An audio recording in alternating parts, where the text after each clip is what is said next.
Banyarwanda, banyarwandakazi, inshuti zanjye, nongeye kubaha ikaze. Mugubwe neza, mugire ibihe bihire, mugire ishya n'ihirwe mu byo mukora byose. Nongeye kuguha ikaze muri aka kanya ngo twongere duhuze ibitekerezo, duhuze umwanya, tuganire, twunguke ubwenge n'ubumenyi budufasha gutera imbere buri munsi mu mibereho yacu uko tubaho. Ndacyakwibutsa rero, ubu butumwa bukubiye muri iyi migani, gerageza ubusangize inshuti zawe kandi nawe ubuhuze nuko ubayeho kugira ngo wumve ibisobanuro birimo bigufashe, kuko iyo bihuje n'ubuzima nibwo ubasha kubyumva neza, ubuzima tugiye tubamo, uko abantu bagiye babaho n'abandi bakabaho mu buryo bwabo.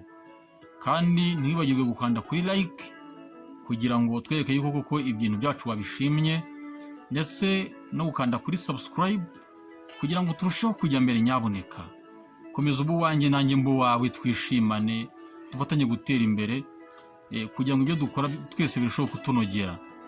Uyu mugani tugiye gusobanura noneho rero wo witwa ugira uti: butazi indenguro y'amagambo agira ngo ijoro ni igaju. Hari ubwo bamwe bavuga ngo umuyaga ni igaju, ariko hari n'abavuga ngo ijoro ni igaju.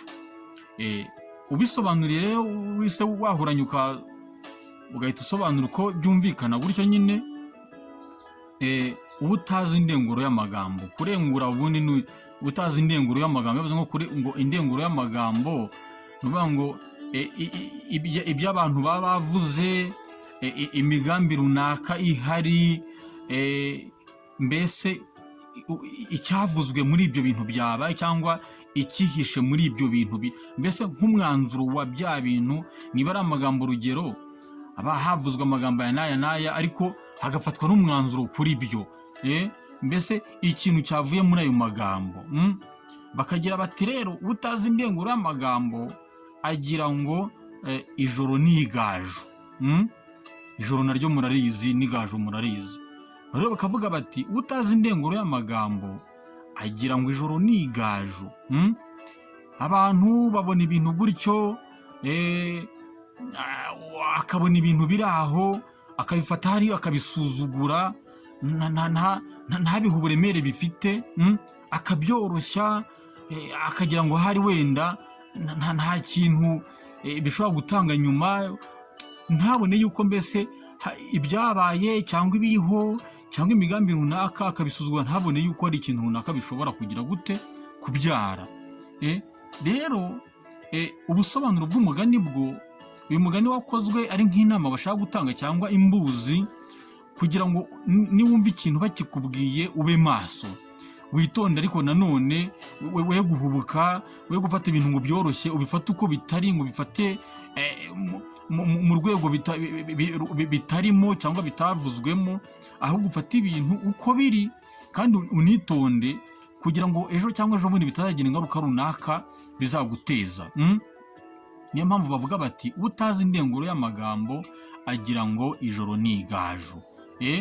Reba ibintu ariko kandi unabyitondemo, ubyitondemo, kuko ejo cyangwa ejo bundi ushobora gusanga bikubyariye amazi nk'ibisusa. Ya mvugo nayo ya Kinyarwanda benshi hari wenda batapfa guhita bumva, ariko irazwi. Rero reka twitonde, ariko twitonde dushyizemo n'ubwenge.